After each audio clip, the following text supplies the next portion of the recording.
When we speak of ISB and its impact on students, the one word that stands out is transformation. We welcome bright young minds to the school, see them graduate with flying colors, and go on to accomplish some incredible things.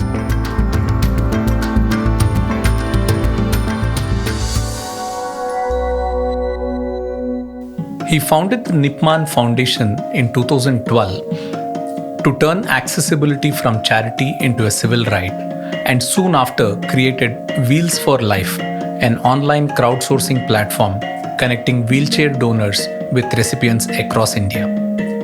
Driven by lived experience, he has taken disability policy to the courts and to the government. His public interest case led the Supreme Court of India to insist that Delhi procure only low-floor, wheelchair-friendly buses. His stewardship of the movement to cut the tax on mobility aids led to a reduction in GST from 18% to 5% for such aids, a battle he continues, having now filed a case seeking to eliminate the tax entirely. His work and its impact resonates beyond the sector. The Nipman Foundation Microsoft Equal Opportunity Awards now spotlight inclusive employers nationwide, while his own contributions earned him the Indian Red Cross Society's Social Entrepreneur Award in 2018. He continues to push for systemic change, from seeking official recognition for Indian Sign Language to advocating for inclusive insurance policies. A published author and columnist, he brings the voice of lived experience into public discourse on accessibility, inclusion, and rights. Join me for a conversation that traces the path from personal challenge to public policy for Nipun Malhotra from the PGP MFAB Class of 2016 and the co-founder of Nipman Foundation. Nipun, thank you so much for doing this with us. It's incredible to be here in your house and talking to you about your life journey, your story, and of which ISB is a part of it. But I want to sort of start off with something that a lot of your audience, because I say audience because you're a content creator, if I can say so, because you write articles, you've actively spoken at many TEDx platforms. You also go out and, you're an advocate and with very, high objectives. So tell us a little bit about your life and also the foundation that you are running. Sure. So when we talk about my life, I think I'll start from my childhood and my birth in that sense. I was born in September 1987 in Mumbai at that time. When I was taken out of my mother's womb, my arms and legs were fully fractured. Doctors did not really know how to react to that particular situation. They actually said that Nipun is going to live the life equivalent of a wooden doll. One of them said that. Another said that, well, it's worth keeping him alive because his neck is straight, but don't expect anything else from him, etc. And the first 2-3 years of my life were really filled with my parents hoping for some kind of miracle. Whether it was through a medical doctor, whether it was through a god man, whether it was through some kind of technology, etc. Till the turning point really came when there was this one doctor who told my mother that, why don't you accept Nipun for what he is? Because he's never going to deprive you of the joys of motherhood. And I think that became the turning point in my life, because from that moment onwards, she decided that, let's accept Nipun for his disability, which is Arthrogryposis, which basically means that the muscles in my arms and legs are not fully developed. And let's give him a completely normal life. And the first step towards that was to send me to a normal school. Most schools did not even want to accept me. They did not want the responsibility of a disabled child. And at that time, there was no legal protections. India's first disability law came up in 1995. It was later replaced in 2016 through the current legislation that we have. So my mom kept going from school to schools, taking rejections. There were a lot of people who told her, why don't you send Nipun to a special school? But her thinking was that Nipun must go to a mainstream school because eventually he has to face the mainstream world. And we cannot really protect him at this age by sending him to a special school and not preparing him for the normal world in that sense. Luckily, there was this one school that finally accepted me. I was there till class 4th. We moved to Noida after that, and I completed my schooling at APJ Noida. So yeah, that's a bit about my childhood. And you then went on to St. Stephen's for your undergrad. There was a blip before that as well. Actually, What happened is that in class 12th, I topped the country in business studies. I scored 98 marks. I was on the front pages of newspapers, etc. And we applied to Delhi University. And what my parents realized is that most colleges in Delhi University are not really accessible to persons with disabilities. St. Stephen's was my dream college. I wanted to study economics. I remember going into the St. Stephen's interview and the principal looking at my CV, asking me a few questions and saying, Nipun, we would love to have you here. But the economics classroom has been on the first of 125 years. And we can't shift it down for one person. I actually told him, no problem, sir. I want to study at St. Stephen's. And for 4 days, I was actually physically lifted up one floor every day. My attendant, my driver, and a couple of classmates used to physically lift me up to the first With floor your every day wheelchair. with my sitting on my wheelchair. It was obviously a risk to my life, but this was a decision I was taking on my own. And I think seeing me go up one floor every day, some common sense prevailed in the college. And by the 5th day I went to Stephens, I was ushered into a classroom on the ground floor. So they decided to move this they classroom. swapped the maths classroom and the economics classroom. So the 125-year-old Legacy was broken. was broken for common And sense. in fact, that's what I speak to a lot of young activists, not just disability activists, but young change makers all over the country. And something that they always ask me is that what is the one skill you really need to have to create change? And they all expect that I'm going to say fire or passion or something like that. But I always say that it's persistence. I think if you're persistent, people automatically change. And that's what we've learned from Gandhi as well, right? I mean, he was just persistent. It's not that he was picking up guns, etc. So when we talk of persistence, sometimes people mistake it for being very rigid. But creating an impression, a positive impression, is important. So how do you sort of overcome that bias that may come because of this impression issue? No, I think that is a very important question. And I think there's a subtle difference between persistence and rigidity. One, of course, has to be flexible in that sense when one is creating change. I mean, if you ask for 100 things in a battle, you might get 50 or 60 out of them. But when I talk about persistence, I also mean carrying on and continuing that battle without giving up in that sense, right? After one day, it might have been easy for me to say that, it's so scary to go to Stephens, go up one floor every day, might as well just sit at home, or go back to that college that I had taken admission in. Life was so much easier there. But just waking up the next day and going back and continuing the battle is, I think, something which is persistence. I mean, I can think of many titles for you. One of that is of an activist. At what time did the streak in you make this battle that you are you just described, and there are many more to it, I know, is went from being personal to being public, because a lot of what you have done thus far is for elevating the ecosystem, making it more conducive for people who have disabilities and who have challenges. It's never been just for me kind of a thing. Right? And what was the trigger? Was there a trigger or was it a very natural? No, in fact, I think there was a particular trigger. To be very honest, my mother's been working in the field of disability for much longer than me. She was part of the access audit team that made the Delhi Metro accessible as well, for example. But I was living a normal life. I went to a normal school. I was never really made to feel disabled at home in that sense. So I was, in that sense, I was protected, even though I'm saying, I was talking against protection. But immediately after St. Stephen's, I went to Delhi School of Economics to do my master's. That's where I did my first master's degree. The second was, of course, at ISB. And when I was at Delhi School of Economics in my second year, I decided to sit for placements. I always had a family business that I could fall back onto, but I wanted to, go out and work for some time. And when I went for those placements, I kind of saw the discrimination persons with disabilities face firsthand. What was consistently happening is that whenever I entered a job interview, people started looking at my wheelchair and not as me, the individual. There was this one company that actually asked me, Nipun, can you sit on your wheelchair for 8 hours straight? We want to test. Otherwise, how will you work? There was another that said that, your disability certificate says you're 100% disabled. We don't believe that you've actually gone to these institutions. Can you get reference letters from these institutions? Which was ironic because the placement was happening inside the campus in Delhi School of Economics. There was a third that actually told me on the face, Nipun, we don't have a disabled-friendly toilet and you might sue us tomorrow. So we think it's safer not to hire you. I wasn't confident enough then. Today I would sue them if they talked to me like that. And these kind of incidents kept happening. There were at least a dozen such incidents. And I kind of got into a depression after that. I was at home locked up for 2 months. But I think during that time, I also got some kind of a realization that, I've had some kind of privilege in terms of the background that my parents have given me, the fact that I've never made to feel disabled at home. I've also managed getting these education degrees because of my own academic excellence, etc. What about the other Nipuns who face these challenges? What about them who don't have these backup options like I luckily did? And that's what really inspired me to start the Nipman Foundation in 2012. My younger brother's name is Manik, my name is Nipun, so that's how Nipman comes Oh, that's up. how Nipman. But I jokingly say that I feel that I'm bigger than Iron Man, that's why it's Nipman. It's up to the viewer's imagination what the real reason is. And our initial focus in the Nipman Foundation for the first 2-3 years at least was to look at the demand side when it comes to employment for persons with disabilities. There are two challenges that persons with disabilities face. One is the supply side, where you do not get enough skilled people with disabilities entering the workforce. And there are a lot of organizations that are doing that at scale, and I felt that that is something which there are others who can do better than me. What I felt I can do better than others is working on the demand side, because I've come from a business family. I have a lot of relatives who are business persons, etc. So I understand how a C-suite works. So, convincing C-suites that way on how to get a person with a disability in, whether it's by doing accessibility audits of their workplaces, whether it's by doing sensitization workshops, whether it's making the business case for hiring persons with disabilities.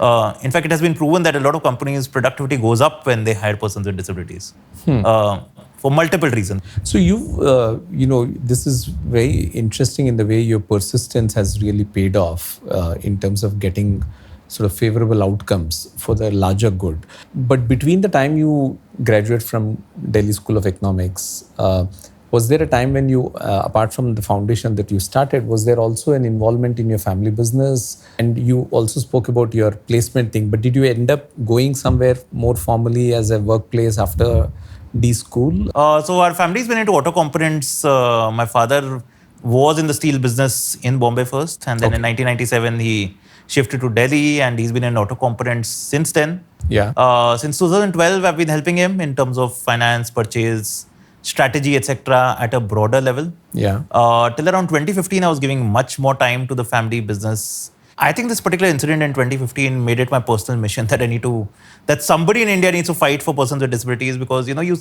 look at other minorities. There are people who are fighting for them, for political participation, for inclusion in policy, etc. Disability was often forgotten in that sense. And I think I made it my mission after 2015 in that sense. And I'm still involved in the family business. I mean, I try to give at least 1 day a week to the family business, which is something which obviously my dad would like much more of. But it's not really my main priority area at the moment. I've not really had any job formally after that in that sense. But I've been on multiple boards on an advisory capacity or in working in policy as well. For example, I'm currently on the board of Young Leaders for Active Citizenship, which works a lot in terms of policy for young people in that sense. I consult a couple of other organizations as well. So, but not really a full-time job in that sense. Got it. But I'm curious to know what led you to think of ISB and the family business program at ISB. I think that's a great question. And I think what also happened is that because of my life in St. Stephen's, Delhi School of Economics, and also the Nipman Foundation, by around 2014-15, most of my friends were really friends from the, either the DI space or the public policy space.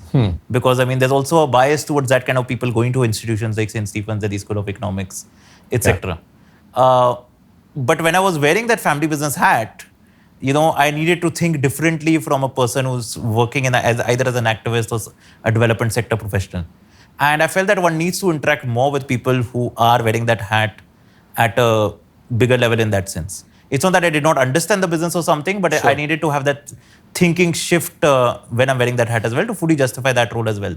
And I did not really have time for a full-time MBA. I think after a certain age, the opportunity cost of a full-time MBA becomes too high. So ISB's MFAB program was perfect for me because I think it was a 12-week program spread. At that time, classes used to happen for 1 week every 6 weeks. I don't know how frequently they are now. It's pretty much the same structure. And that's what really, I think, inspired me to join the family business program. And I've made some great friends across various family businesses, across different regions of the country through the family business program. So I think it was a wonderful experience. And I've had a couple of faculty members as well who have closely stayed in touch with. One of them, in fact, even wrote a chapter on me, Professor Prasad Kaipa.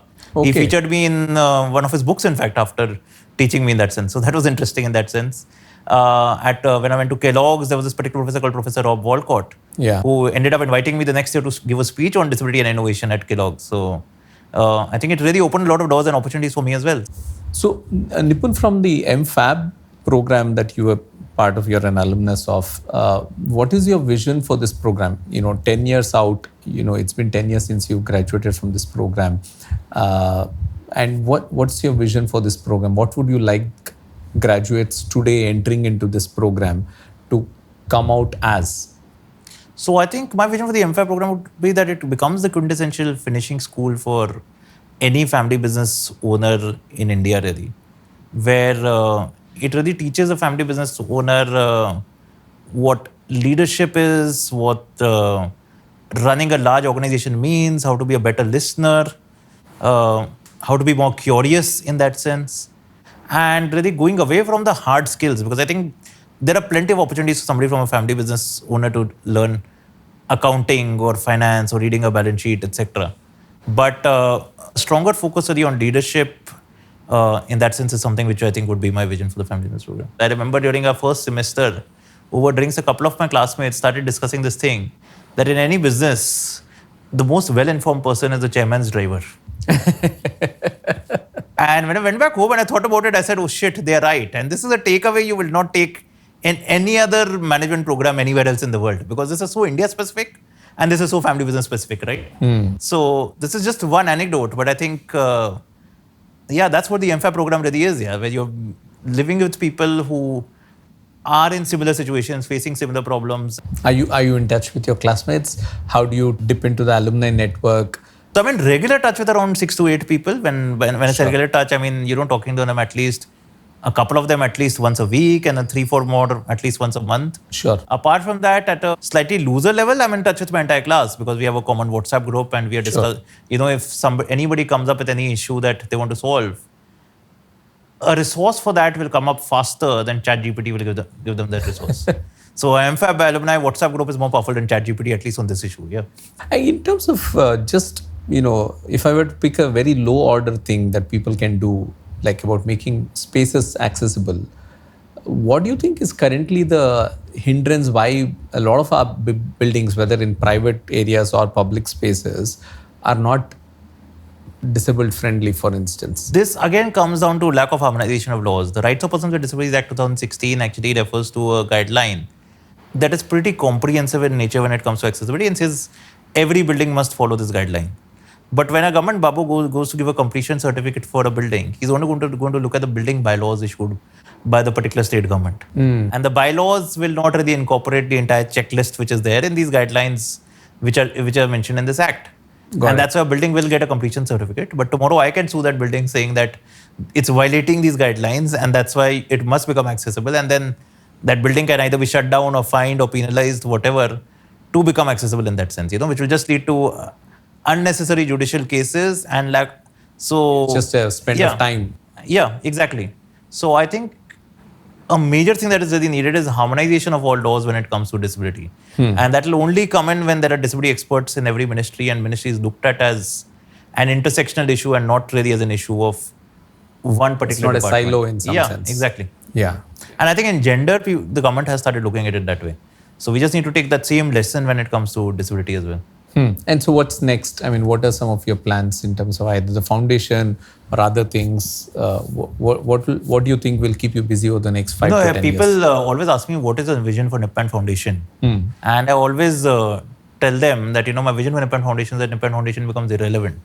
Because disability becomes part of the ecosystem in this country and you don't really need to fight for your basic rights. Oh, that's a very nice way to look at it. So hopefully that will happen within my lifetime, but I'll have to look for a new job if that does happen. But I think over the next 5 to 10 years, really ensuring more people with disabilities are included in the policy space, in politics. I mean, today in the 2024 election, there was just one candidate across political parties who was a person with a disability. I think that is something which is extremely disappointing. We need more people with disabilities in decision-making spaces. Will we see you in such a role? I have not thought about it and I don't have enough grey hair, so I can't answer that question. But we need young people in public life. Let's see. I don't know. You don't need grey hair necessarily. Has the thought crossed your mind any time at all? I think we need persons with disabilities in politics for sure. I mean, I haven't really clearly thought about whether I want to enter politics or not. There are loads of pros and cons. But definitely want to stay active in the intersection of policy and disability in that sense and ensure that persons with disabilities have a plate on the table, not just when it comes to politics, but in fact everywhere, right? For example, the Rights of Persons with Disabilities Act 2016 actually talks about mandating equal opportunity policies. Today, no corporate will take these equal opportunity policies as strictly as say they'll take POSH guidelines. It is because they don't even know about these. So just raising more awareness about disability legislation and improving the legislation as well is something which I want to work on. And if during the journey, entering politics becomes something that I get both excited about and I need to do, why not? You're open to that Yeah. idea, yeah. The message that you'd like to give to young people, either maybe somewhat similar situation that they may be in, or who have an interest to enter the space of trying to create change, what would you advise them? One, obviously perseverance, that is there. But what is your advice to someone who's looking at this and saying, yeah, I want to drive change, but I don't know how to do it? So, I think a lot of people come with plans on how to create change. And I saw this a lot when I was entering St. Stephen's. In Stephen's, you need to write this admission essay of why do you want to enter Stephen's. And Stephen's kind of has this tendency to hire people give admission to people who want to create social change, and they have had alumni who are great social change makers as well, right? Sure. I keep mentioning Stephen's because I think Stephen's and ISB are the two institutions that have shaped me to a large extent. And there were a lot of people who came up with, I want to remove poverty from the country. I want to make this state the most powerful state in this country, whatever. Ambitious plans which 18-year-olds make without any thought process behind them. But I think once I've really entered the sector, I've actually interacted with other people who are working not just in disability, but in terms of creating social change of some kind or the other. It's obviously great to have plans, but I think a lot of the work is actually reactionary in nature. You actually have to react to the challenges that your own community are facing and work towards solving those particular challenges. So I think having an open eye to what is going on in the world and seeing where you can contribute to make the world a better place. Just like in any organization, I think the CEOs, there's often a joke. Only the worst decisions really come to a CEO, and he just needs to have an open eye to look at solving those particular problems rather than having a plan that over the next 6 months I want to do this. Yeah. Obviously, a board needs to do that, but I think an activist is like a CEO in that sense. You're more in an operational role. So just keep looking at what are the problems and keep solving them one by one, and that's how you become a good activist. And in terms of the same thing, I would say as a message to specifically ISB alumni, not students, but alumni, how can they, let's say, partner with a foundation like yours or, support the work that you're doing? What are some of the avenues that they can do it through? They obviously have my contact details and you'll share them on the YouTube channel. Yeah. But apart from that, I think a lot of them will be very well placed in a lot of corporate organizations. And, there is data to show that productivity in a company that hires persons with disabilities increases by at least 15%. And, there are a lot of companies that have actually been very creative in terms of hiring persons with disabilities. For example, there are a lot of companies that hire people with autism because they're better at identifying patterns. So in the quality department, they'll be fantastic. Companies have hired deaf people in manufacturing plants because they don't get as distracted by sound as somebody else. So they'll be again more productive if there. There are a lot of hotel chains who've hired persons with specific disabilities who are good at repeated actions. Correct. In their housekeeping, because of which the housekeeping efficiency has gone up. And I've always heard this figure of 15 to 20%. Secondly, what also happens is that your attrition goes down when you start hiring more persons with disabilities, because and this is a double-edged sword. I don't like the fact that attrition goes down because this is showing that persons with disabilities don't have enough opportunities. But this is also early years. And this is early years, but there is a business case for you if you're looking at it from a corporate point of view. And the third thing is that I think both employee morale goes up because employees feel that they're working for an organization with a larger purpose when it's hiring persons with disabilities. And also customer morale goes up. And a lot of innovations have actually happened because of disability. Text messaging in its original form was created for people who were deaf. I don't know whether you know that. No, I didn't. You use these blurred images on various video chat facilities. This was actually originally created for Microsoft Teams because, again, there was a deaf employee in the Microsoft research department who used to lip read. And she used to find it distracting talking to other people with backgrounds, and that's why blurred images were created. And today we all use blurred images on our Teams, Zoom, or Google Meet calls. Electronic toothbrushes, for example, were created for people with locomotor disabilities. We use these voice assistants like Alexa, Siri, etc. Their earliest forms were actually for blind people to give voice instructions to computers, etc. So you might be the next innovation away, which becomes a unicorn if you hire persons with disabilities, because you're looking at unique problems and solving those unique problems. You're solving real you might problems. Create some big product which might have more mainstream users as well. That's very well put. I have a few questions in terms of rapid fire. Okay. Now these are, like one word short answers. Coffee with current style, huh? There's no gift hamper. There's no, coffee. Then you'll have to give us coffee. So that's. Oh, I was waiting on the gift hamper. So, what is Nipun reading right now? I'm reading The Art of Batting by Jarrod Kimber. I'm a big cricket fan. As a child, I wanted to become a cricket commentator. Okay. Harsha Bogle was actually my pen friend at that time because I felt that is the only way I can be associated with the game. Okay. So, yeah, I love... Who's your icon or cricketing hero at this point of time? That keeps changing based on every season. I'm a typical Indian cricket fan, but I've been a big admirer of Dhoni, especially his leadership skills in that sense. A social cause apart from disability that rings very close to your heart? I think anything related to social equality rings true to my heart in that sense, whether it's based on gender, caste, religion, the LGBTQI movement. So I believe that for any country to progress, social equality is something which is extremely important. And a misconception about disability that you keep correcting people all the time? People using the word differently abled. I think that is very irritating because everybody in the world is differently abled. You are great at communications and building a business school. I'm great at building a disability non-profit. Somebody else might be a great singer.